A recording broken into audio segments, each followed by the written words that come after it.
on the second-year Bible class at Ambassador College, all about the Bible. I'd like to continue what we started last Sabbath, the second-year Bible class at Ambassador College, all about the Bible. I'd like to have you turn to the book of Ecclesiastes. This is one of the least read books in the Bible, the most confusing books in one sense. You have to be careful how you take some of it. You know, we're told man's to live by every word of God. Maybe God inspired men to put a lot of their words too. So even though it's in the Bible, we wouldn't want someone to go downtown Kansas City and start saying what you find here in Ecclesiastes. You know, what if some Worldwide Church of God member is standing down there in the park across from the auditorium and saying, vanity, vanity of vanities, all is vanity. What profit has a man of all his labor, which he takes under the sun? One generation passes away, and another generation comes. The earth abides forever. The sun also arises. The sun goes down. Haste to his place where he arose. Boy, you'd call that guy a doom and gloom, kind of a pessimist, kind of a sourpuss, you know. This guy would make some of the famous Scrooges look good. You know, can you imagine making statements like that? Chapter 7, verse 1 shows you what can happen when you're not careful how you handle the Word of God. The first part of this is beautiful. A good, you know, when somebody thinks of your name, what do they think of? Someone that's upright, someone that's godly and moral and honest and sincere, someone that has outgoing love for other people. A good name is better than precious ointment. How much you pay for a soothing oil, no matter how much good it does your aching muscles or your ailments, a good name is better than precious ointment. And the day of death is better than the day of one's birth. How do you agree with that? You like that? The day of death is better than the day of one's birth? Boy, somehow I don't agree with that. I'm not looking forward to dying, you know. I don't want to die. I like to live, and I enjoy life, and the day of death is better than the day of birth? No, that's not true. What's the matter with this guy saying that? Well, you know, look at the cemeteries. People are dying to get in there. They have to build a fence around to keep them out. You ever find everybody wants to die? No. Everybody will spend thousands of dollars to stay alive. A few more months, a few more years, weeks. People give anything to stay alive. The day of death is better than the day of birth? No, no, no. Why did this guy say that? Well, you have to look up what he said other places in this book about the day of birth and the day of death.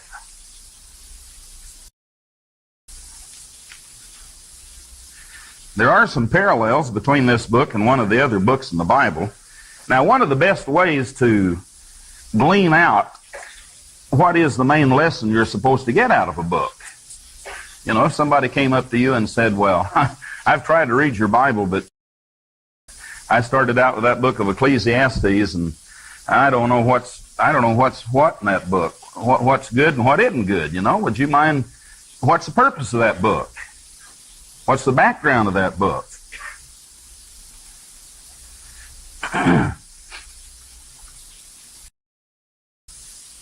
It comes after Proverbs. And Proverbs has got all of these sayings about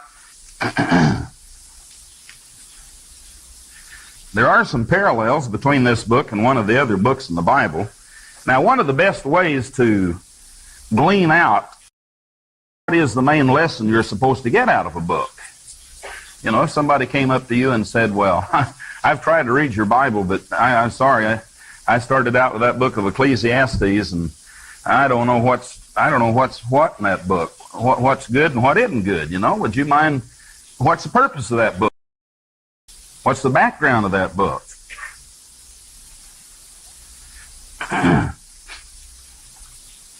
Well, it comes after Proverbs. And Proverbs has got all of these sayings about wisdom and knowledge and understanding and life. But notice Proverb 31. Right before Ecclesiastes, look what Proverbs 31 says. The words of King Lemuel, the prophecy that his mother taught him. Now, one good way to study the Bible is do a... Mr. Tkach always does that. We used to do that in Chicago. We'd get together out at our house, and I'd have all the deacons and elders assigned a different commentary. I'd say, okay, now next week we're going to study 1 Timothy 3. So, Mr. Tkach, you use Adam Clark. Mr. Kredich, you use JFB, and Mr. Henry's commentary. And so I'd assign them each a commentary, and it was their job to glean through that commentary and pick out the good things that we'd all want to learn. And so we'd all get together, and, you know, you get about 10 heads worth of information in one man's time. So how would you do a word study on this? Who is King Lemuel? Well, you got to look up the word Lemuel. Young, Strong's, Bible Dictionary, Bible Encyclopedia. Now, the difference between a Bible dictionary and a Bible encyclopedia, a Bible dictionary will only have the Bible. You won't find millennium in a Bible dictionary because that word's not in the Bible. But an encyclopedia, you can find Waldensians in the Bible encyclopedia because it's a group of everything pertaining to religion or the Bible. The word doesn't have to be in the book for it to have an... But if you look up in Young's or Strong's or Bible dictionary the name Lemuel, it's a poetic name that means the same as Solomon's name. God is bright. The wisdom from God. Someone who's God-centered. A bright reflection of God. So King Lemuel is just another word for Solomon. Now the word prophecy is totally mistranslated. The same words in Isaiah 13:1. Burden. So this is not a prophecy. Call it a prophecy. It's the burden. A mother tried to teach a son, and he wouldn't listen. Of course, the dad tried to teach the son too, but he was doing all the time what he shouldn't have been doing and telling his kids, now don't do as I do, do as I say. And nobody ever pays any attention when you say that. You know, Edgar Guest wrote a poem, I'd rather see a sermon any day than hear one. So you can tell your kids to do, but if they're not doing it yourself. So Solomon wouldn't listen. So this is a burden. Solomon's mother tried to teach him. What? The son of my body? What? The son of my vows? Don't give your strength to women, nor your ways to that which destroys kings. It's not for kings, O Lemuel. It's not for kings to drink wine, nor your ways to that which destroys. It's not for kings, O Lemuel. It's not for kings to drink wine, nor for princes strong drink, lest they drink and forget the law, and pervert the judgment of any of the afflicted. Give strong drink to him that's ready to perish. Give wine to those that be of heavy hearts. Let them drink and forget their poverty, their misery no more. As a king, you should open your mouth for people who can't speak. You should open your mouth in the cause of all such as are appointed to destruction. You should open your mouth and judge righteously and plead the cause of the poor and needy. And now the burden. Actually, the next 22 verses of this are alphabetized. If you could see that in the Hebrew, the Jewish Publication Society, verse 10 begins with the letter Aleph, verse 11, Beth, verse 12, Gimel, verse 13, Daleth, right on down the Hebrew alphabet, 22 verses. So God alphabetized the virtuous woman chapter. so it could be set to music, so it could be memorized, to put emphasis on its value. And yeah, most men say, well, yeah, I wish those ladies had studied that Proverbs 31. Well, I made a Proverbs 31 for men. I found out men always think Proverbs 31 applies to women. Well, it applies to men as much as it does to women, because the main reason a lot of women can't be a Proverbs 31 woman is because their husband doesn't know what it requires and what it says. For example, it says, feel and buys it. Most wives would be in hot water if they did that. Do you know of any wife that consider feel and buy it and not be in the doghouse? Well, according to Proverbs 31, this strong Christian godly woman would consider feel and buy it. So if a man wants to plant a garden and plant trees and have vines, and boy, that's great. He's blessed, you know. He ought to count his blessings. Have homemade grape jelly and berries. And so notice Solomon's mother is trying to tell him how to look for a good, how to find a strong woman. He wouldn't listen. He had 700 wives and 300 concubines. He had to admit later that he found one man out of 1,000 that he befriended, but he didn't find a woman out of 1,000. And you know, poor old Solomon had to admit that the love he had exceeded the love that he had for any wife. Well, that's really sad, but when a man won't listen. So now when you read the book of Ecclesiastes, God made this man put in a book his preachings as he went through trying to find out, why are we here under this sun? That's the number one word mentioned in the whole book. Under the sun. 30 times in this little book. What's our purpose under the sun? Well, don't ask him. He didn't know. He changed his mind 30 times. I think maybe this is it. I hit on it now, and after he tried it, it didn't work. Then well, you know, I think people that just live laughter and happiness and lighthearted and jokers there, no, that doesn't work either.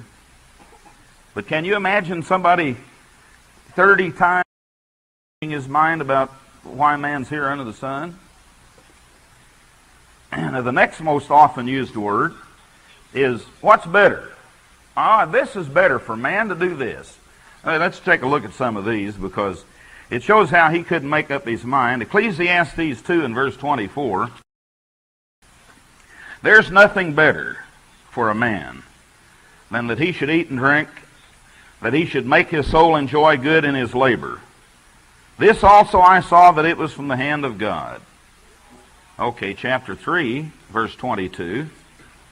Wherefore, I perceive nothing better than that a man should rejoice.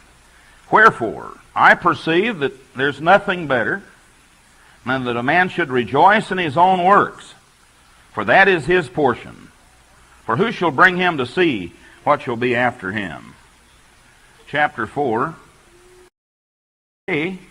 Better is he than both they which has not yet been. And here he's talking about, well, let's start with the first of chapter 4. So I returned, and I considered all the oppressions done under the sun. Behold, the tears of such as were oppressed, they had no comforter. On the side there was power, they had no comforter. Wherefore I praise the dead. The day of death is better than the day of birth.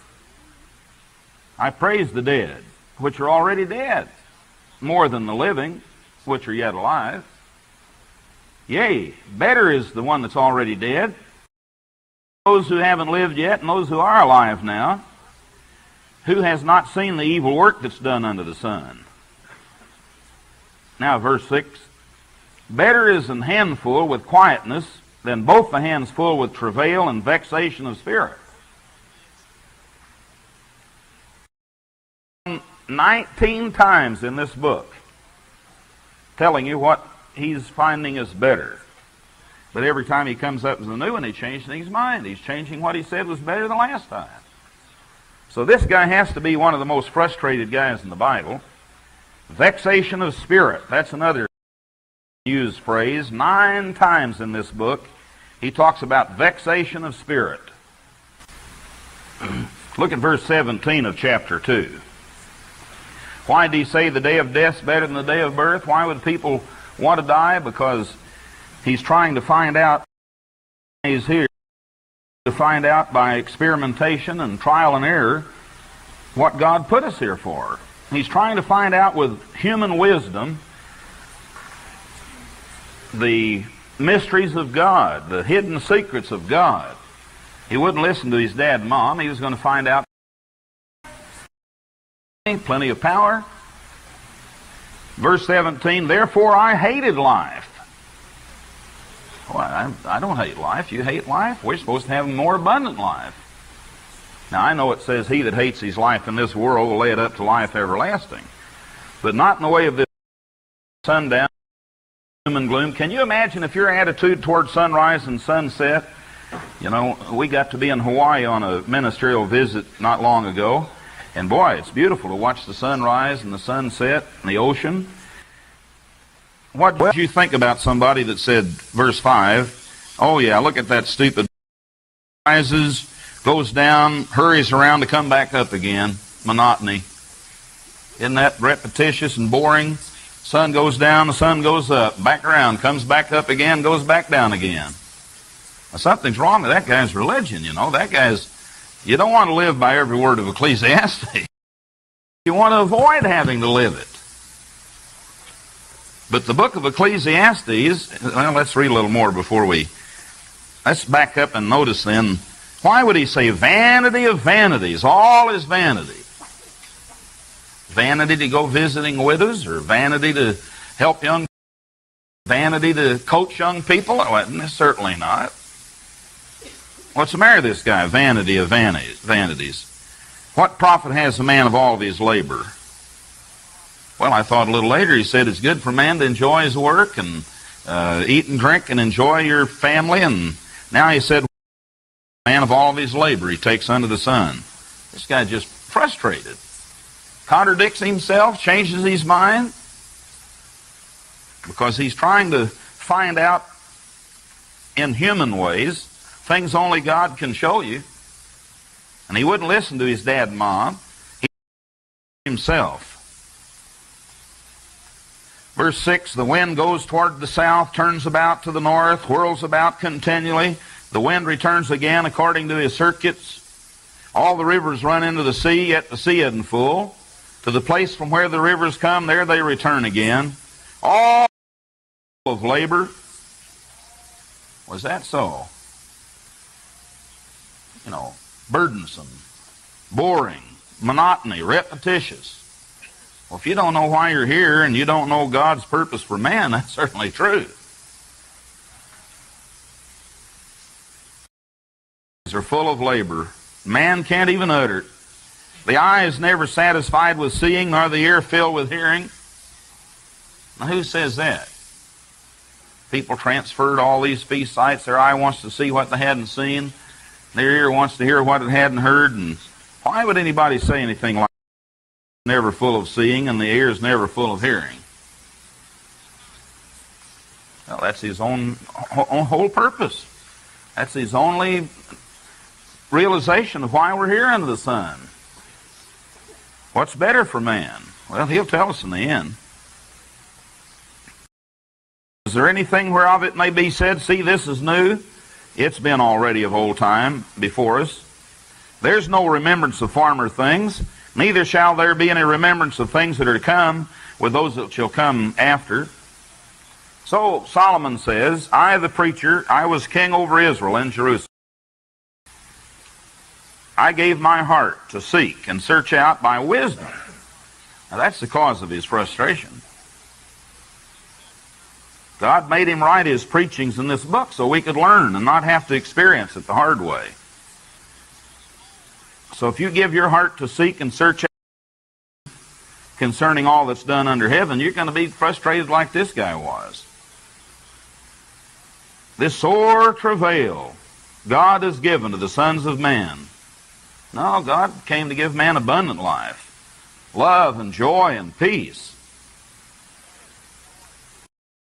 Cut off from God, looking at the plight of the countries in the world might say, oh boy, those poor Filipinos and Chinese and people over there in Africa and Egypt, this sore travail God's given to the sons of men to be exercised therewith. I've seen all the works that are done under the sun. Behold, this vanity and vexation of spirit. Well, that isn't true at all. All isn't vanity and vexation of spirit. What's crooked can't be made straight. What's wanting can't be numbered. I commune with mine own heart, saying, lo, I'm come to greatest, got more wisdom, all been before me in Jerusalem. My heart has great experience of wisdom and knowledge, so I gave my heart to know wisdom and to know madness and folly. All that's vexation of spirit. What'd you expect? I expect him to say that, you know. So he's going to try everything anybody could come out with the same answer over and over. Vexation of spirit, vanity of vanities. In much wisdom is much grief. Now there's a certain truth to that. The more you know about the nations in the world, the more grieved you are about their plight. And the more you know about poverty and gross national product of a lot of nations. So in a lot of ways in knowledge there is grief. He that increases knowledge increases sorrow.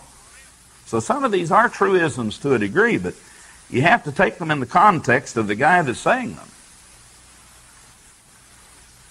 So experiment, chapter 2, I said, come on now. We're going to prove out mirth. Is that, you see people that get paid for playing. Millions for playing ball. Playing all the time. All they do is play. So surely those guys are the happiest of all. That's just $6 million for playing a couple of years of ball. They have to be the greatest. So I said, come on now, I'll prove you with mirth. Therefore enjoy pleasure. Well, that doesn't work. That's a bunch of vanity. You know, the word vanity is the same word as vacuum. Emptiness. You think those sports heroes with their $6 million are supremely happy? No. No, they go on dope and get killed in automobile wrecks. Like the hero down in Big Sandy that was all state and all American and everything else and played fullback for Miami. Got killed in Winona right there by Big Sandy in a car wreck over what he did with his money. Alcohol and drugs. And so what do you prove when you say, well, I guess we're supposed to just enjoy life, eat, drink, and be merry, tomorrow you die. Just kick up your heels and frolic, life's just a bowl of cherries, just fun, fun, fun all the time. No, it's going to end up being vanity, empty. I said of laughter, boy, that gets to be crazy. Now, you've gotten in a funny mood when you sit around and you get talking, just laugh and cry and laugh and cry. And later you're sore and you hurt because you laugh so hard, and then later you say, well, what were we laughing so hard about anyway? And it isn't funny. Later you try to stir back up the same humor about it, and it doesn't work. You say, well, that's kind of dumb, wasn't it? Now, how many times have you been sobered? Maybe you went to a funeral, learned a lot more that lasted than you did in just a lot of laughing and joking. So that's why this same writer said it's better to go to the house of mourning than the house of laughter. But you have to be careful how you use that too, huh? People would say, boy, talk about a doom and gloom sourpuss. That guy said it's a house of mourning than it is a house of laughter. Well, it is if you're in the context of the preacher here in Ecclesiastes. So I said of laughter, boy, that's crazy. I said of mirth, what lasting good does that do? So that wasn't the answer. So I sought in my heart to give myself, acquainting mine heart with wisdom, laying hold on folly, till I might see what was good for the sons of men, they should do unto the heaven all the days of their life. See, he's trying to find out humanly, by trial and error, by experimentation. He's not going to let God tell him. He wouldn't listen to his dad and mom. Everybody that insists on going that way is going to relive the book of Ecclesiastes. You probably know a lot of young people that used to be in the church here, and they're living Ecclesiastes. You see them, and they're doom and gloom sundowners. Life is a bummer, you know. Vanity of vanities and vexation of spirit. because they're going through what this preacher went through. I made me great works, verse 4, builded me houses, planted me vineyards, made me gardens and orchards, planted trees in them of all kinds of fruit, pools of water to water therewith the wood that brings forth trees, all kinds of servants, and great possessions of great and small cattle, gathered silver, gold, peculiar treasure, men singers, women singers. Just have your utopia paradise country mansion with all the streams and musicians and all the fountains and just that. Verse 9, I was great, increased more than all before me in Jerusalem. My wisdom remained with me. Whatsoever mine eyes desired, I kept not from them. I didn't withhold my heart from any joy. My heart rejoiced in all my labor. This was my portion of all my labor. Then I looked about over all that after a while, and guess what? All was vanity and vexation of spirit. Get tired of things. Things wear out. The newness wears out. Except for God's truth and God's church and the holy days and the Sabbath, and they don't ever get that way.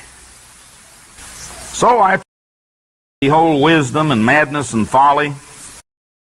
But I decided wisdom excels folly, verse 13, as far as light excels darkness. The wise man's eyes are in his head. And that is a classy statement, you know, where everybody else's eyes. Well, he's just saying as they're observing, they're looking. They're being put to use. I said in my heart, same thing happens to the fool that happens to everybody else. So I hated life. Verse 18, I hated all my labor I had taken under the sun. I'm going to leave it to somebody and they're going to blow it. Squander it. Ain't going to do them any good. Well, one of the classy statements is verse 14, chapter 3. I know whatsoever God does, it's not temporary like everything man does. Boy, when I came back to Kansas City and we went down through Kansas City and I was shocked and stunned. The big thing downtown Kansas City used to be the Mulebach Hotel and the Municipal Auditorium. And now they look like an appendix on the side of the, you know, here are these big tall glass buildings, huge convention center, and just dwarfs those things that used to be monsters when we go down there. So all the things man does gets turned over and wears out and gets monotonous, but what God does, it'll be forever. Nothing can be put to it, taken from it. God does it that men should him. Now chapter 4, he said, I returned and considered all the oppressions done under the sun. That's sad to watch the little children in the Philippines dying, see them going blind from the lack of vitamins. Makes off with billions of dollars. So he praised the dead. Now he comes up with some real wise factors like verse 8. You see one person who's all alone without a second, has no child or brother, and yet he'll just work himself to death, never thinking about who's going to get all this when I die. Uncle Sam. His eye's not satisfied with riches. He never does say, for whom am I doing all this labor? But two are better than one, reward for their labor. But he felt alone. He had 700 wives and 300 concubines, and yet he felt alone. He didn't have anybody. So he shows how two are better than one. If one falls, the other can help them. If two lie together, they have heat, but one alone is cold. If one prevail against him, two. And he smites himself in the eye in verse 13. Better is the poor and wise child than an old and foolish king who won't any more be admonished. That was him. He wouldn't listen to his dad and mom, wouldn't listen to anybody. Going to have to find out everything for himself. And yet how many people do we have, you know? Now some of our own children go out, they're going to find out for themselves about the world and why we're here and what man's purpose and what's better. And what are we supposed to do under the sun? Sad to see people have to learn the hard way. Read the book of Ecclesiastes and not have to learn the hard way. Well, he's got some wise sections in Ecclesiastes, but you have to know how to take what he says and when it's really a truism from God and when it's really a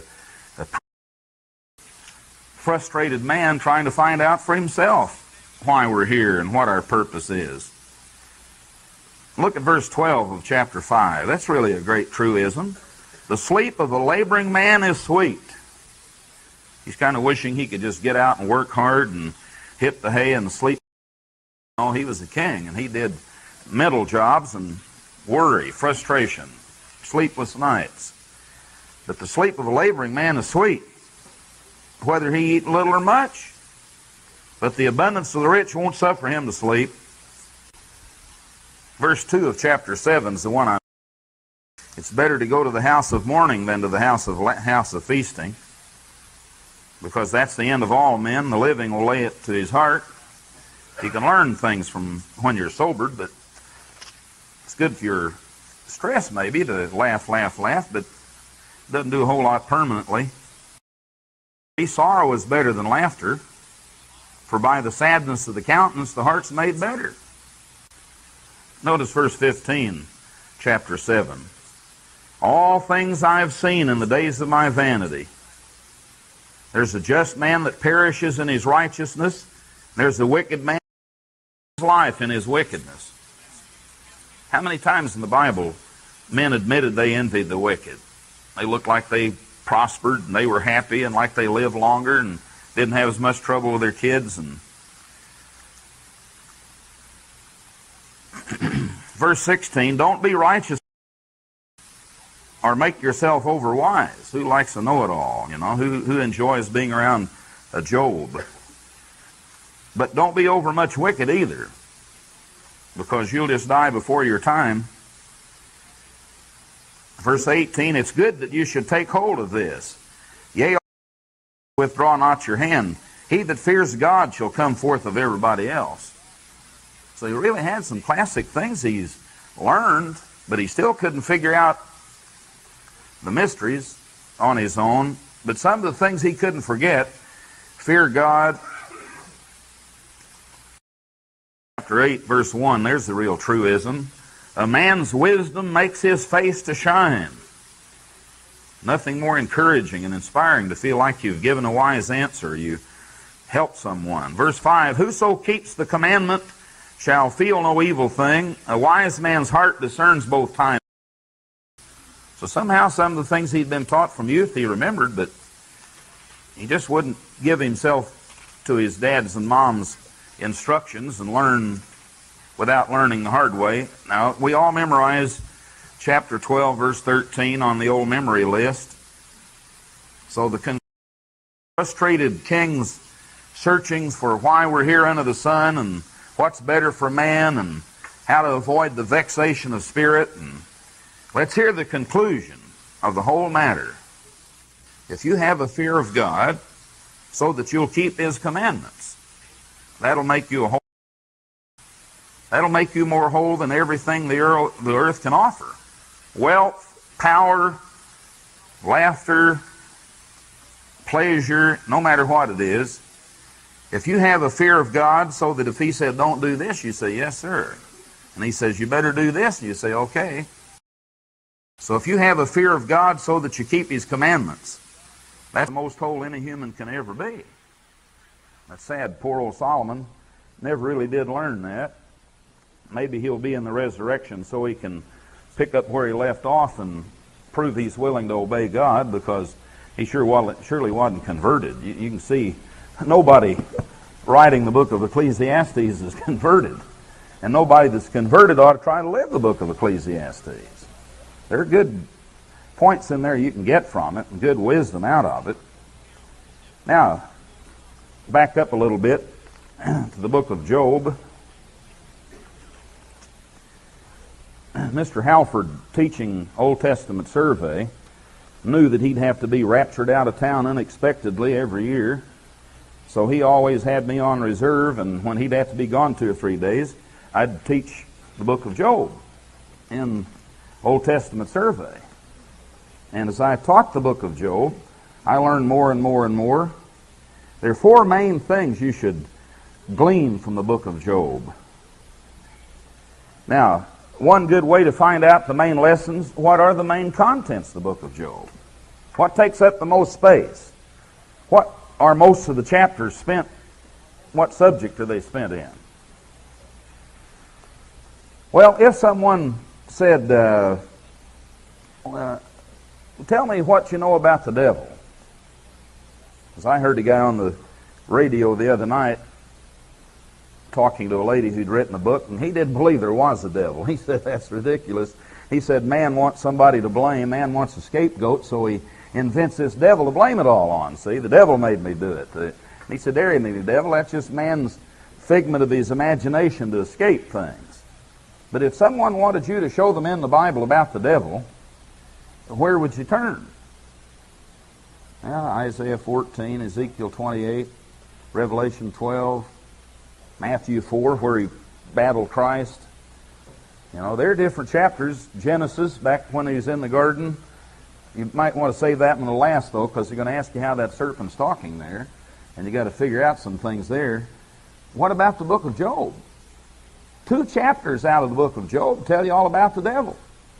How he works, how far God allows him to go, what he can't know about man. Let's just look at the devil in the book of Job and see what we can get there. Verse 6 of chapter 1, he starts talking about, now there was a day when the sons of God came to present themselves before the Eternal. Now, sons of God could be angels by creation, or it could be man. Because we present ourselves before God every Sabbath, every holy day. So this might have been a Sabbath, or it might have been a day that later was made a holy day. Because we find a lot of the events back in the earlier chapters literally happened on days God later made holy days. So here's the day when the sons of God came to present themselves before the Eternal, and Satan came also among them. He always likes to get among the sons of God, especially at the Sabbath or feast days. We always ask God to stay Satan's hand and keep him away and not let him in, because we know about the book of Job. Now look what happens. The Eternal said to Satan, where are you coming from? This is verse 7. The devil gives him a Chicago answer, which means like the face the nation, you know, and somebody asks you a question, you see how long you can talk without answering them. Look how the devil did that. God said, where are you coming from? The devil said, from going to and fro in the earth and from walking up and down in it. Now you tell me, what's that saying? That's saying nothing. Well, don't think God let him get away with that. God nailed him on the next verse, especially if you read it in the other translations or the Hebrew. The Eternal said to Satan, you've set your heart on my servant Job. Now, I don't know that shocked the devil. He surely knew God could see through him like tissue paper. Maybe not. But he gave God an evasive answer, and God nailed him. I see you've set your heart on my servant Job. There is none like him in the earth. Then when did Job live? Not in the days of Abraham and Isaac and Jacob. Not in the days of Moses.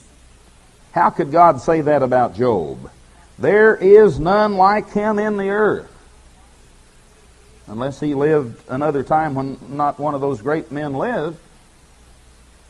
Now we'll find out when he lived a little later, because that's another part of the lesson you learn from the book of Job. It's one of the real important parts too.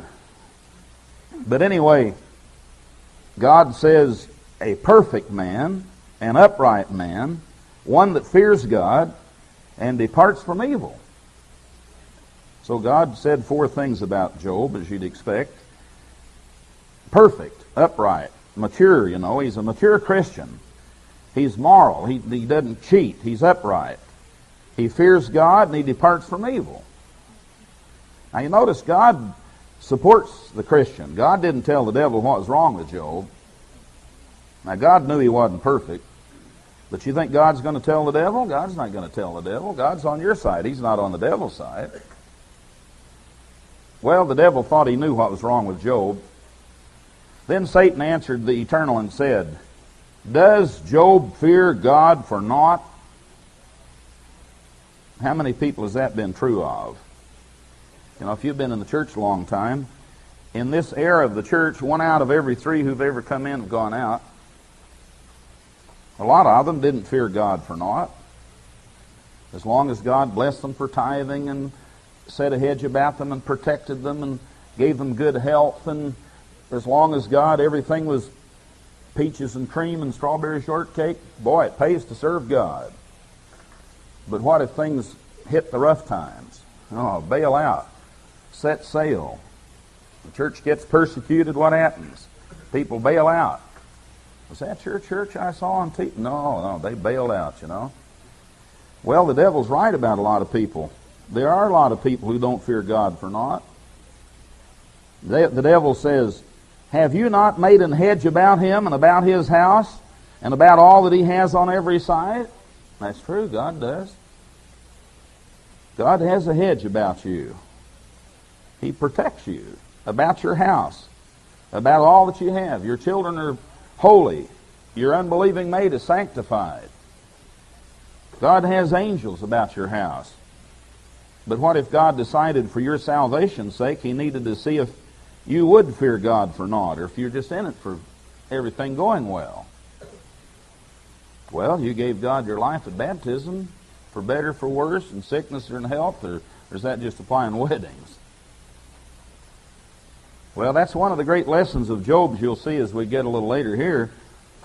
Does Job fear God for naught? You've made a hedge about him, about his house, all he has on every side. You've blessed the work of his hands. You put forth your hand now and touch all he has. What if that were about you? We've had men who got in high positions in the work, and then when they were told they were going to be shipped back out in the field and be church pastors, they quit. Isn't that ridiculous? Back when they were a lay member, they thought, oh boy, if I could just be a church pastor. Then when they got to be a church pastor, boy, if I could just be an evangelist or at headquarters, and then when they get up to be a vice president and then they get shipped out, then they quit. One of our elders from right here in the past, went to college and didn't get what he expected and bombed out, quit. Well, the devil knows. The devil says, if God put forth his hand, and it no longer pays you all the time to obey God, but hurts, it costs you, you touch all he has and he'll curse you to your face. A lot of people have, literally. So the Eternal said to Satan, behold, all that he has is in your power only upon himself. You can't put forth your hand. Now God allowed Satan inside this hedge now and said, this is how far you can go, but you can't go this far. So God is God. He still limits the devil, and he still tells what he can and what he can't do. Well, I imagine Satan celebrated. Boy, he got Job now, one of the top men. He skips away smiling and laughing and all. He went forth from the presence of the Eternal. Boy, all the calamities fall. 1, 2, 3, 4, one right after the other. Verse 20. Job arose, rent his mantle, shaved his head, fell down upon the ground, and worshipped. And what an attitude he had. He said, well, now wait a minute, look at this. When I was born, I was naked. And when I go back into the grave, I'm going to be naked. So whatever God gives me in the meantime, thank God for it. So what if he took it away? He gave it. Boy, you can't imagine an attitude like that. I came out of my mother's body naked, and I'll return naked, and the Lord gave, and the Lord's taken away, and blessed be the name of the Eternal, and all that. He didn't sin or charge God with foolishness. Be able to get baptized somehow, through somebody else, or however. Well, the Eternal said to Satan, where you been? Chicago answered, going to and fro in the earth, walking up and down in it. So he either didn't realize God could see through him, or he just being smart aleck here. God nailed him again. You can't kid God. God is God. The Eternal said to Satan, I see you've still got your heart set on my servant Job. I see you've been considering my servant Job. There's none like him in the earth. A perfect and upright man, one that fears God and eschews evil, but he's got one fault, let me tell you. Oh, no. God's not on the devil's side. God's not about to let the devil know what your problem is. Now, he can usually tell what your problem is, but the problem Job had, he couldn't understand. He couldn't see it. Because how could the devil see righteousness?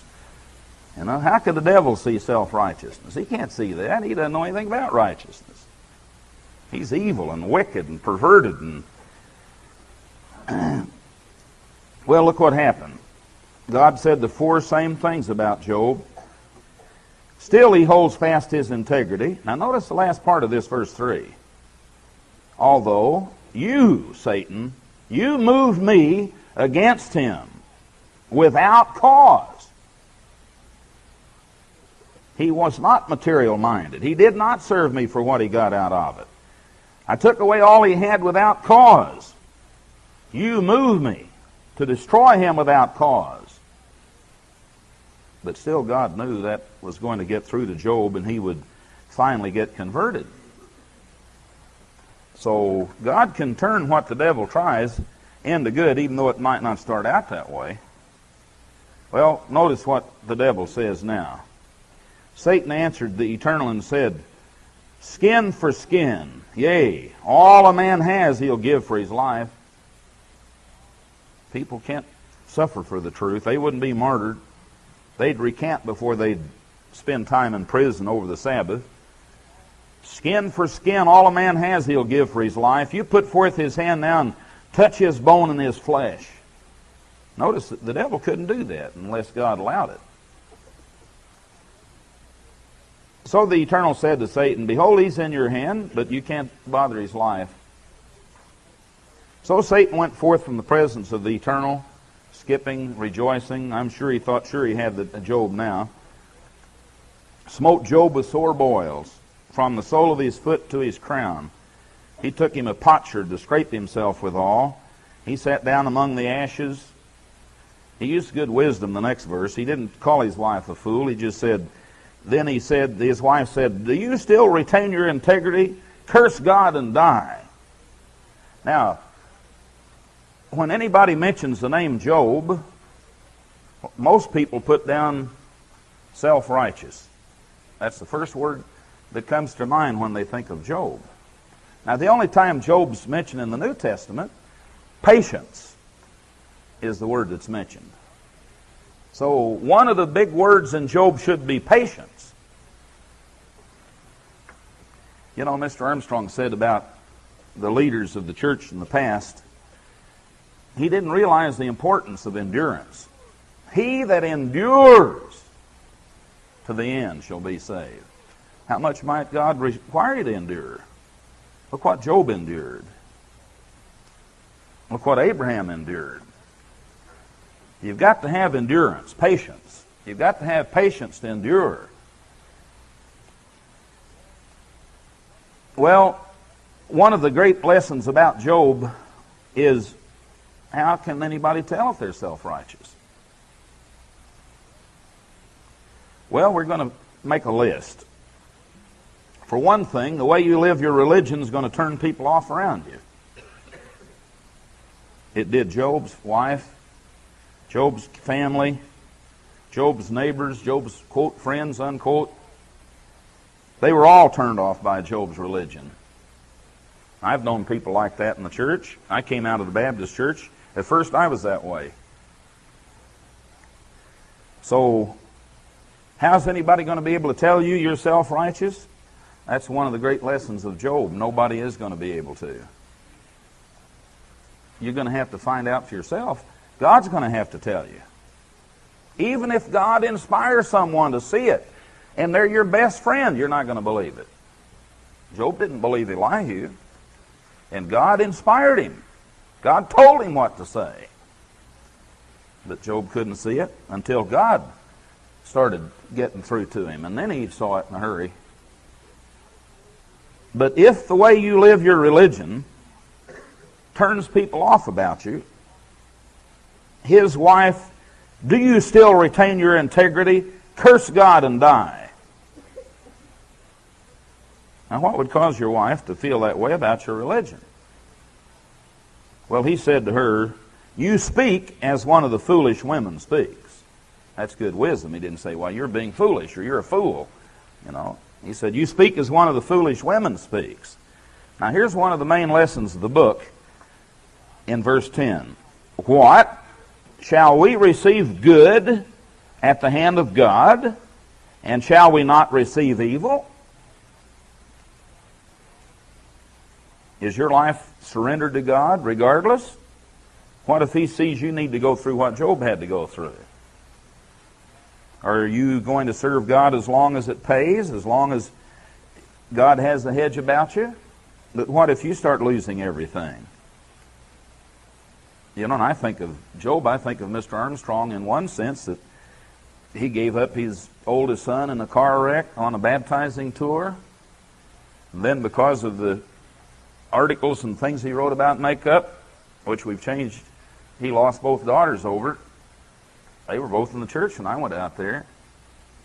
Then later on, his biggest loss of all, when his last son that was just like him bolted the church and started his own church and did the church more harm than anybody ever had in this era. And then finally he lost his wife right before they were married 50 years. And then finally he lost his own life, and God raised it back up for a couple of years extra. But shall we receive good at the hand of God only and not evil? That is the biggest lesson in the book of Job.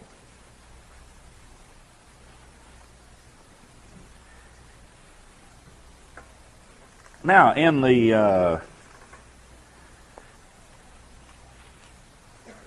chapters that start out, chapter 3, Job curses his day, like the preacher in Ecclesiastes. The day of death is better than the day of birth. He wished he'd never been born. Let the day perish wherein I was born, the night in which it was said, there's a man-child conceived. Let that day be darkness. Let not God regard it from above, neither let the light shine on it. Verse 6 is, as for that night, let darkness seize upon it. Verse 7, lo, let that night be solitary. So he wishes he'd never been born. Then he starts talking about death, verse 15 to the end of the chapter, in kind of a poetic way that's most people don't understand what all this is all about. It's just about death, verse 15 to the end of that chapter. Now chapter 4, Eliphaz begins to speak. But now, one of the great lessons about this book, you got to turn to the back and read the outcome before you start reading the chapters. So let's jump to chapter 42 and see what we're supposed to get out of what we're going to read. Verse 7. Chapter 42, verse 7. It was so after the Eternal had spoken these words to Job, the Eternal said to Eliphaz the Temanite, since he was the leader of the three friends. Of course, we read about Teman all the time in the Bible. O Teman, Ottoman, the Ottoman Turks. So this is one of the wise men of the East, O Teman or Ottoman or Temanite. My wrath is kindled against you. So when I read what Eliphaz the Temanite writes, my wrath should be kindled if I'm like God. Because as God sat there and listened to these three friends say what they had to say to Job, God's wrath became kindled against him. So that's what you should get out of reading those chapters those guys wrote. Now he's going to tell you why, too. My wrath is kindled against you and against your two friends, because you've not spoken of me the thing that's right, as my servant Job has. Oh. Job knew more about God than they did. Job was more accurate about the way God is than they were. I know that because that's what God says here. That's what made God mad. They misrepresented God. They spoke of God error, wrong. They didn't really know the way God is. Therefore, you've got to take 7 bullocks and 7 rams and go to my servant Job and offer for yourselves a burnt offering. Now, how can they do that? That can't be after Moses' day. Anybody trying to do that would be stoned. Only Levites could do that from Moses' day on.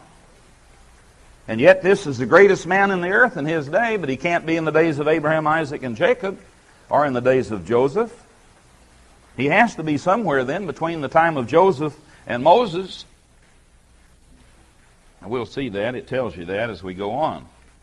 Now, the important part of that is you can prove by the book of Job that they had a knowledge of all of God's statutes and judgments and laws before Moses' time. If you can prove Job was written before Moses' time and see all of the references to all the laws, then you can know they had God's laws before Moses' time. Now, we're going to do that. You can prove that. Boy, having been a Baptist, that was very important because, in fact, when I was up in Oregon, they had this Church of God Seventh Day, and they'd go to their church in the morning and then come over to the Masonic Lodge in Portland in the afternoon and attend the Radio Church of God. So I just had a special sermon I kept in the back of my Bible, and when this bunch would show up, I'd take that sermon out and give it. And it was about what are moral laws? What are statutes and judgments? Because they believe in tithing, but they say the statutes are done away, and yet tithing's a statute. The Adventists believe in clean and unclean foods, and yet that's a statute, and they say the statutes are done away with. Well, that's contradictory. Well, those people quit going to the other church and kept coming to God's church. And Andrew Duggar got worried about his church and came home from Jerusalem and held an evangelistic campaign to get his people back. Well, he's welcome to his people. He didn't get any of God's people back. Once they were enlightened and saw the truth, they stayed. Well, that part of Job is important. It's one of the four big things to see in Job. Verse 8, I've got law written right on that verse, because that proves they knew God's law. You take to you 7 bullocks, 7 rams. How do you do that? How do you sacrifice them? What part do you burn? What part do you keep? Who gives what to whom? And how could these guys know how to take 7 bullocks, 7 rams, and offer up for themselves a burnt offering? And my servant Job, he didn't have a Levite, didn't have a priest. My servant Job shall pray for you. I'll accept him, lest I deal with you after your folly. Okay, when I read these chapters written by those guys, I'm looking for folly. I'm looking for them to misrepresent God to make you mad, because they don't speak of God what's true the way Job does. Now, when I read Job's comments, I've got to be sure I'm careful what I say about Job, because I already read what God said about him. Lest I deal with you after your folly, in that you've spoken of me that which is right. You haven't spoken to me that which is right, like my servant Job.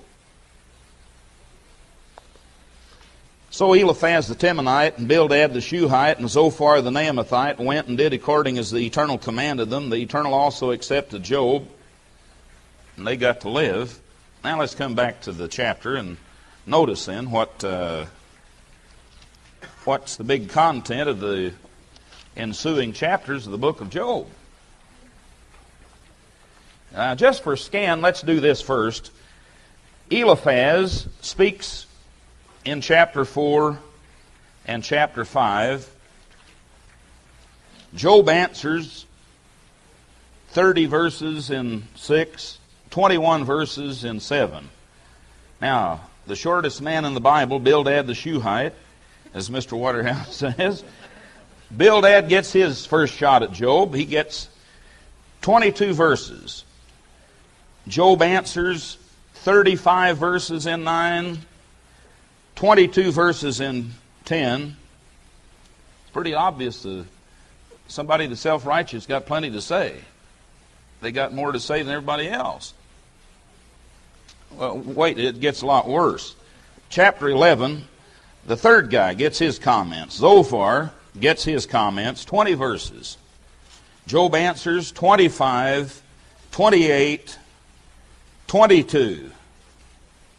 Then Eliphaz gets his second shot at Job, chapter 15, 35 verses this time. Now Job answers 22 verses, 16 verses. Then Bildad the Shuhite gets his second shot, 21 verses.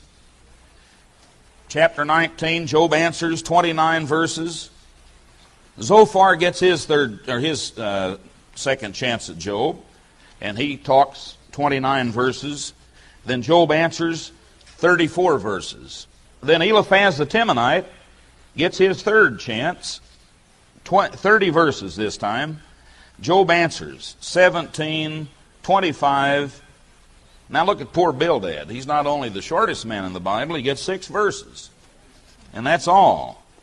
Job answers, chapter 26, 14 verses, 27, 23 verses, 28, 28 verses, 29, 25 verses, 30, 31 verses. Boy, somebody really let the fence down there. He's going on and on and on and on.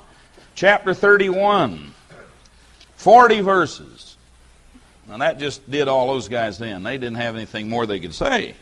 So now Elihu gets his comments.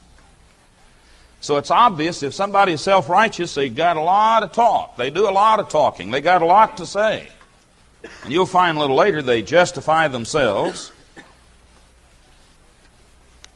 Let's come back and notice a little bit about the chapters. Eliphaz the Temanite, chapter 4, he says, if we presume to commune with you, will it grieve you? And yet we got to talk. Who can withhold himself from speaking? You've instructed many. You've strengthened the weak hands. Your words have upheld him that was failing. You've strengthened the feeble knees. Now why don't you just take some of your own medicine and speak to yourself, You're always the cheerleader for others. Hang in there, brother. Pray and study and fast and just stick with it, And so they say, now you've done that with everybody else, and now that you're the one that's all happening to, why can't you do that anymore? Now look, they say, verse 5, now that it's come on you, you faint. Now that it touches you, you're troubled. Isn't this your fear, your confidence, your hope? Now they begin to give their views. Verse 7. Remember, I pray you, who ever perished being innocent? Well, what about the people the Tower of Siloam fell on? Who ever perished being innocent? How about Stephen and Peter and James and John and Paul? And who ever perished being innocent? Man, you could just name them endlessly. But look, they had a typical attitude toward God that the Jews had. You remember the Jews' question back in John when they said, Lord, who sinned, this man or his parents, that he was born blind? Because they always associated calamity, disease, loss with wickedness, unrighteousness. Well, that's ridiculous. That verse 7 is really ridiculous. Whoever perished being innocent, or where were the righteous cut off? Well, how about Enoch? A righteous man. Everybody in his time period was living 900 years, and he only got to live 365. Because he was righteous, and God didn't want to make him live among the wretched of his age. And God took him. Didn't let him live out a normal lifespan. Enoch walked with God, and he took him. Where were the righteous cut off? Why? You stop and look at the people in the Bible who didn't live out their years. God allowed them to escape the wretchedness of the world about them. Now verse 8, even as I have seen, they that plow iniquity and sow wickedness reap the same. You deserve what you get. Whatever happens to you, Job, you must be wicked. You must be secretly sinful. You must not be pleasing God, because look what God's let happen to you. Well, that's what the devil said. Well, these guys are really all wet about God. They don't know God at all. How many examples in the New Testament can you think of where Jesus said, do you think these people are more wicked than others? Why, the rain falls on the good and the evil and the just and the unjust. Time and chance happen to all men, and the man was born blind so that God's miracle could be shown. And yet people still think if they lose a baby, what's God punishing me for? If they have an accident, what's wrong with me? What's God punishing me for? You know God better than that, don't you? Well, that's a big misconception of people all down through history. These guys, these friends of Job, thought that. Look at verse 17. Shall mortal man be more just than God? Shall a man be more pure than his Maker? Well, they could see that Job was self-righteous, but they couldn't see why. Now, when a man has had suffering and loss and hardship and calamity, and look at this guy's advice in verse 8 of chapter 5.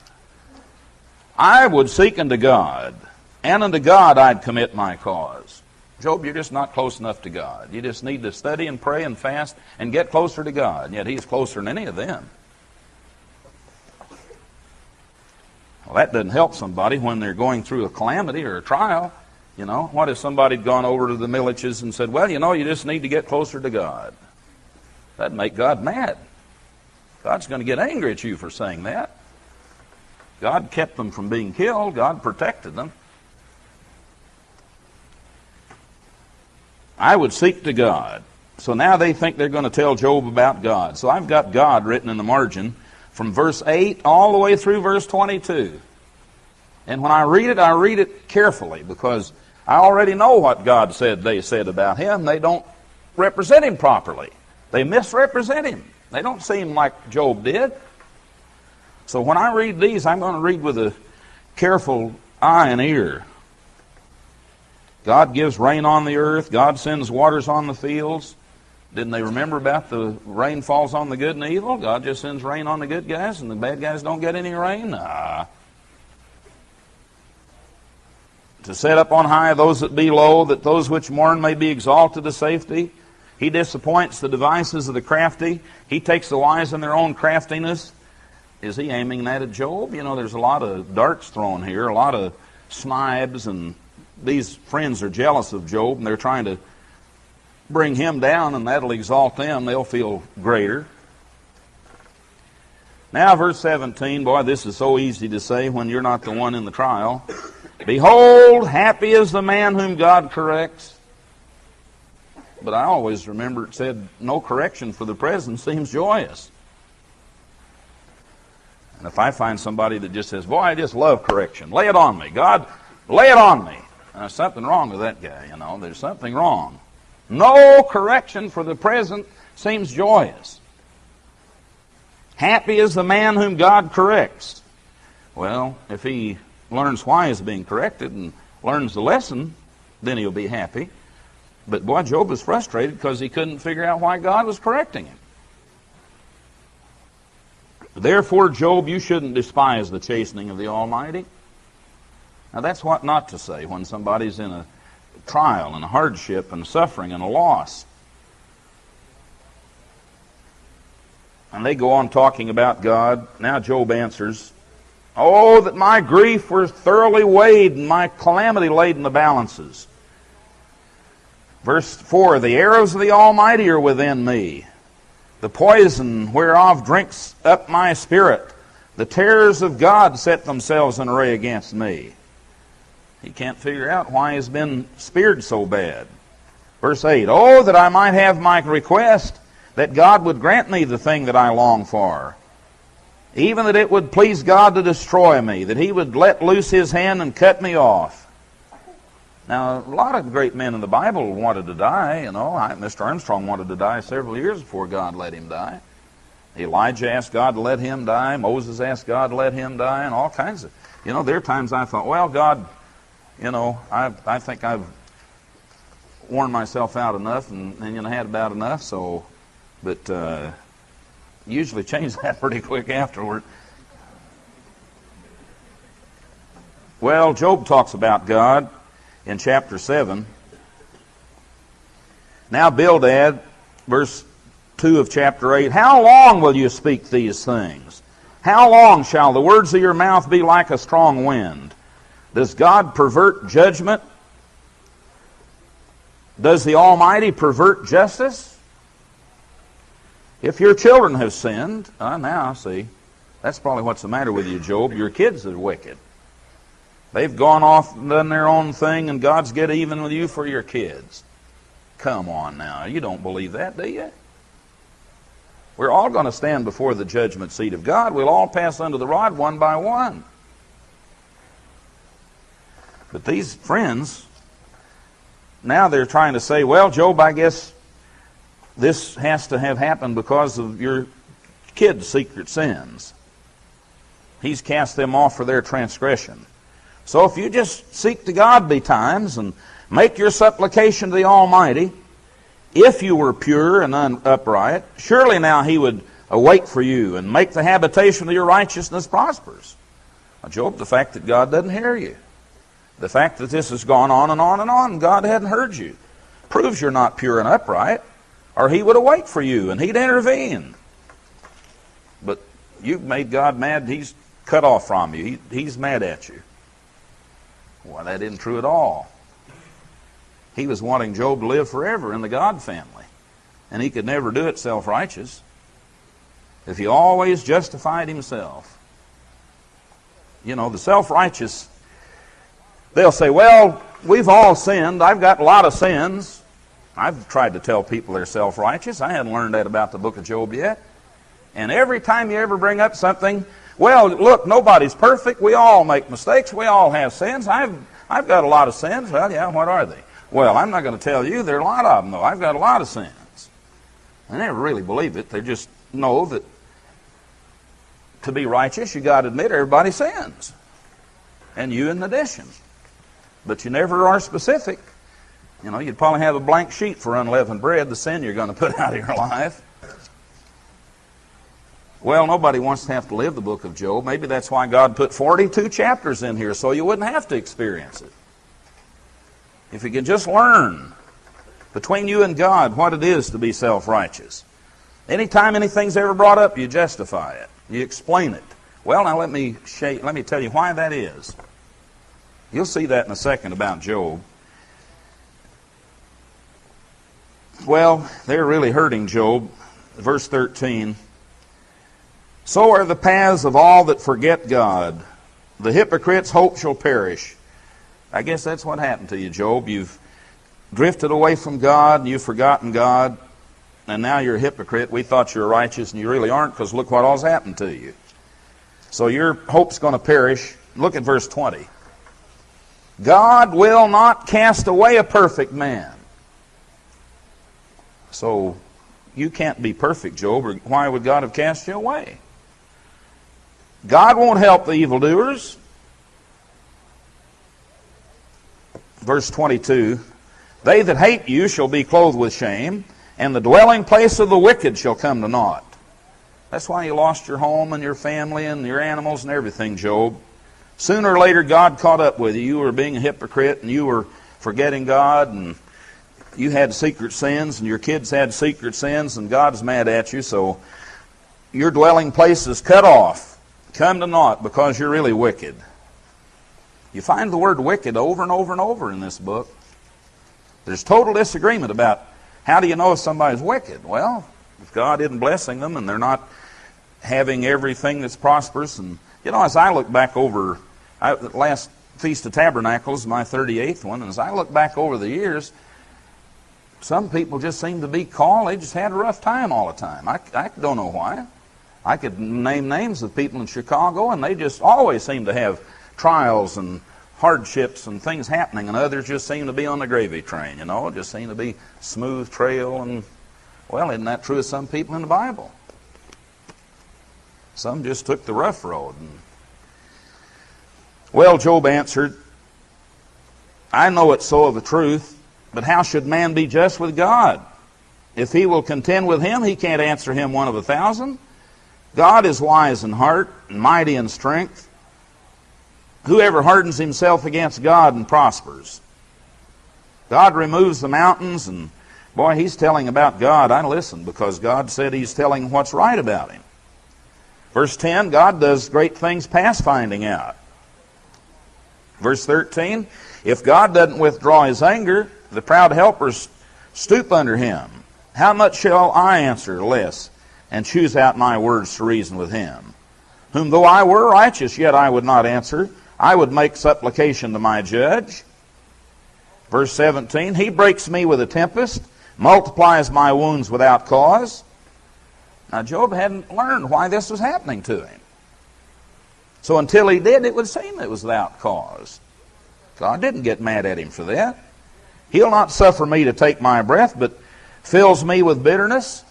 If I speak of strength, lo, he's strong. If of judgment, who will set up a time to plead? If I justify myself, mine own mouth shall condemn me. If I say I'm perfect, it'll also prove me perverse. Well, Job goes on talking about the way God is and the way God made our human body. And now, chapter 11, Zophar answers and said, shouldn't the multitude of words be answered, Job? You just talk, talk, talk. You're motor mouth, Job. You're just a mighty mouth, you know. You just flapping the gums all the time. Shouldn't the multitude of words be answered? Shouldn't a man full of talk be justified? Should your lies make men hold their peace? Now they're calling Job a liar. When you mock, they're saying he's mocking. You've said, my doctrine is pure, I'm clean in your eyes. But oh, that God would speak and open his lips against you. Uh-oh. God's going to speak all right, but he didn't open his lips against Job.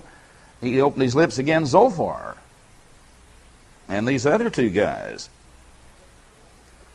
because they were trying to judge Job for the things happening to him, claiming surely he was wicked. Surely there were secret sins.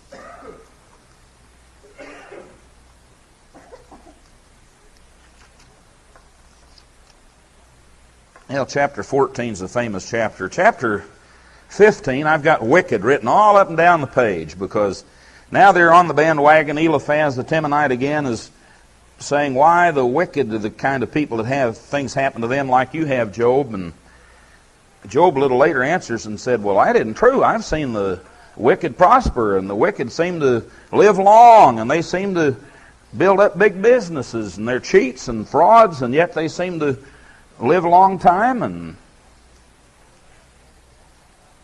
chapter 18, Bildad, the whole chapter's about wicked people. You're wicked, Job.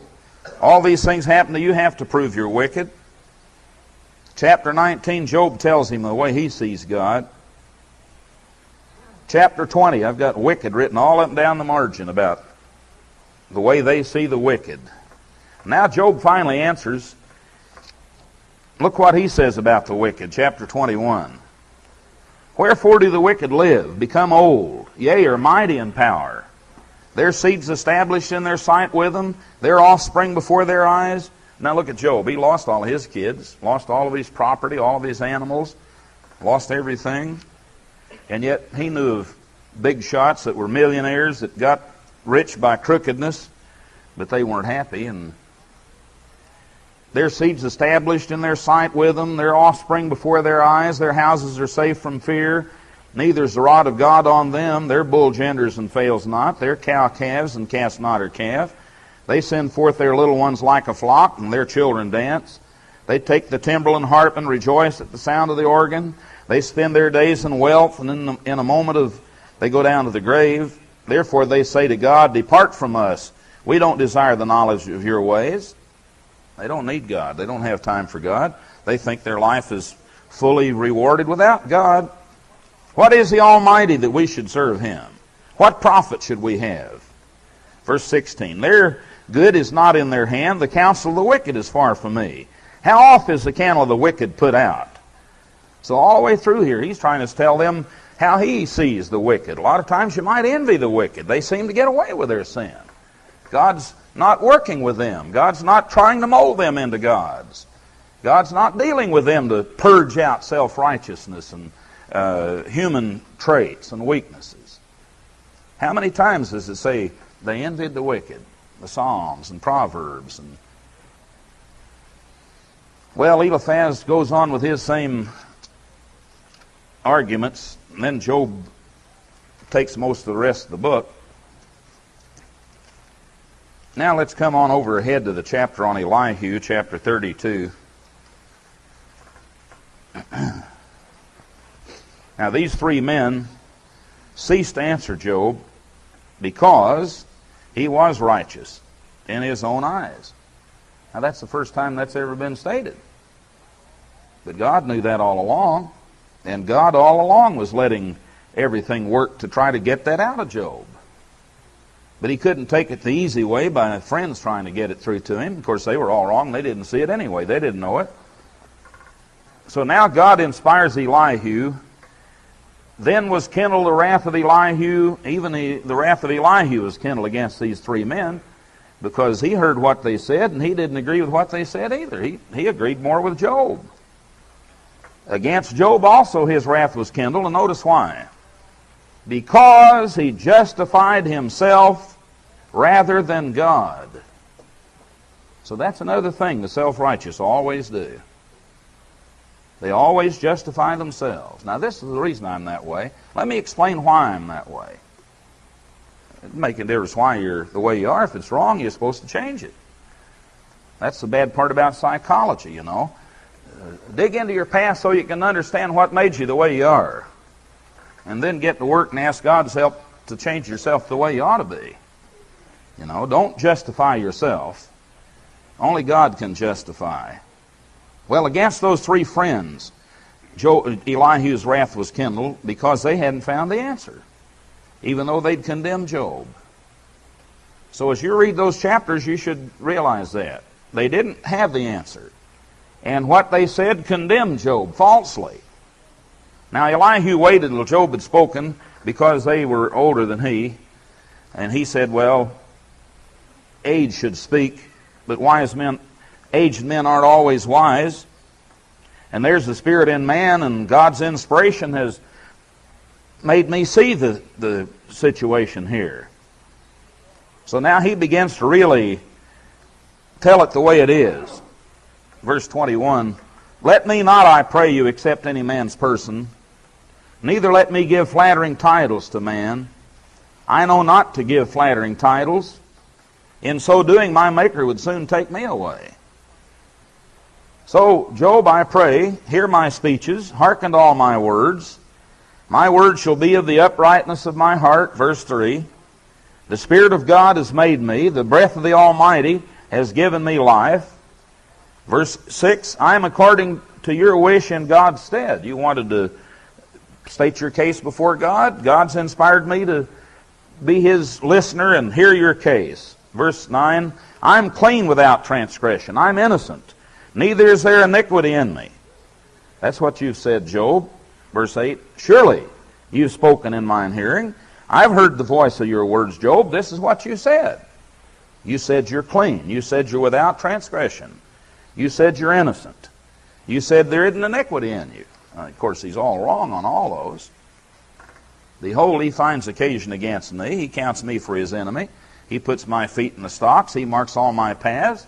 You're saying God's being too strict on these judgment of me. He's breathing down my neck and weighing every little thing. He's not giving me any outs at all. He's judging me too carefully. I'll answer you, God's greater than man. So he begins to talk about God. Verse 31, he says, mark well, O Job, hearken to me, hold your peace, and I'll speak. If you have anything to say, answer me. Speak, because I desire to justify you. Verse 4, chapter 34, let's choose to us judgment. Let's know among ourselves what's good. Job has said, I'm righteous, and God has taken away my judgment. Now, of course, Job was righteous, but he was self-righteous. Now, Elihu tries and tries and tries to get across to Job what God's made him see Job needs to see. But he doesn't see it from him, even though God inspired him. So now Elihu begins to try to get Job small by making God big. So the more he magnifies God, the more Job should feel smaller and smaller and smaller. Now that's one of the four main contents of the book, because beginning with verse 26 in chapter 36, all the way to the end of the book, it's about how great thou art, how mighty and infallible and powerful God is in creation. And God inspires Elihu to try to get that through to Job. And then when it doesn't work, God just steps right in and takes over the job. But God doesn't change the procedure at all. God just goes right on, declaring all the great things of creation. Now, when you study the book of Job, one of my favorite parts is these chapters about the greatness of God in creation. Because I studied geology for petroleum engineering, and boy, does this ever knock in the head evolution. Notice in chapter 37, God put in animals the nature of hibernation. They didn't evolve that. Verse 8, the beasts go into dens and remain in their places till the winter's over, know just when to come out. Salmon go right back to the same stream, and birds go right back to the same homes. And how do they do that? Homing pigeons, how do they do that? Dogs that are lost go right back home. How do they do that? Well, God put instinct in all these creatures, and you can't change it. So he goes on magnifying God. I've got this chapter outlined in black. That's the way I mark science or things of science in the Bible. The proof of God in creation. Now chapter 38, God takes up Elihu's place. The Eternal begins to answer Job out of the whirlwind. Now Job repeats verse 2 when he gets converted in chapter 42. Who is this whippersnapper down there, this pipsqueak, darkening counsel by words without knowledge? And later Job said, God, that was me. I was that pipsqueak, that spot of dust down there. All the nations are a dust in the bucket compared to God. The whole earth's God's footstool. So gird up your loins like a man, Job. I'll demand of you, and you answer me. Where were you when I laid the foundations of the earth? Declare if you know everything. Who laid the measures thereof, if you know it all? When the morning stars sang together, who shut up the sea with doors? Who made the cloud the garment thereof? Have you commanded the morning, Job? Sunrise, sunset, exactly on time? Have you ever walked to the edge of dark and said, this is where dark begins and that's light over there? You can't do that. It has to begin and end somewhere.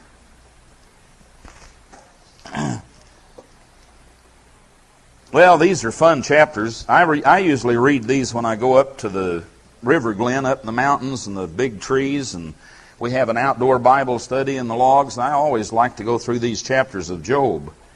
What about the treasures of the snow? What about the treasures of the hail? They cut those, and there's no multiplication of design at all. What about the lightning and the thunder? What about the constellations, the laws of the heavens? What about the lion, the raven? Chapter 39 is my favorite one. God says, you want to disprove God? Hook your plow to a rhinoceros and plow your field with a rhinoceros. Said, you put your hand on him and you'll never forget it. So anytime I go to the zoo or the museum, I read what it says about the rhinoceros. Nobody's ever tamed one. I saw that movie with John Wayne where they were going to rope those rhinoceros. A military truck, wham, right into it with his head. Did it again and again. He wasn't afraid of that truck. Wasn't smart enough to learn either to quit. But notice how God says, you ever try to ride a cow into battle? You ever see an army riding cows? Oh, God made horses where they're not afraid of the swords. They laugh at trumpets. The sword rattles against them. Boy, they love it. They eat it up. You ride a cow out and try that. What about the hawk and the eagle? What about the dinosaurs? One sea dinosaur and one land dinosaur are mentioned in chapter 40 and 41. So one of the great lessons in Job is all the great things of creation that prove God, and the more you see how great God is, the more you... Job actually started talking about the greatness of God in creation. Now let's take a look back at the first part of the book and finish this one part about it proving the law of God, that it existed before Moses. Chapter 1 Verse 3 says, this man was the greatest of all the men of the east. And of course God said he's the greatest in the earth at that time. Verse 1 said he was perfect and upright, he feared God and eschewed evil. Now if you look up Job, you'll find out, like Genesis 46 and verse 13. Genesis 46 and verse 13. Here you're reading about the sons of the patriarchs. Simeon's sons, Levi's sons, Judah's sons. Now Joseph's sons were Ephraim and Manasseh. Verse 13, the sons of Issachar, Tola, Phua, Job.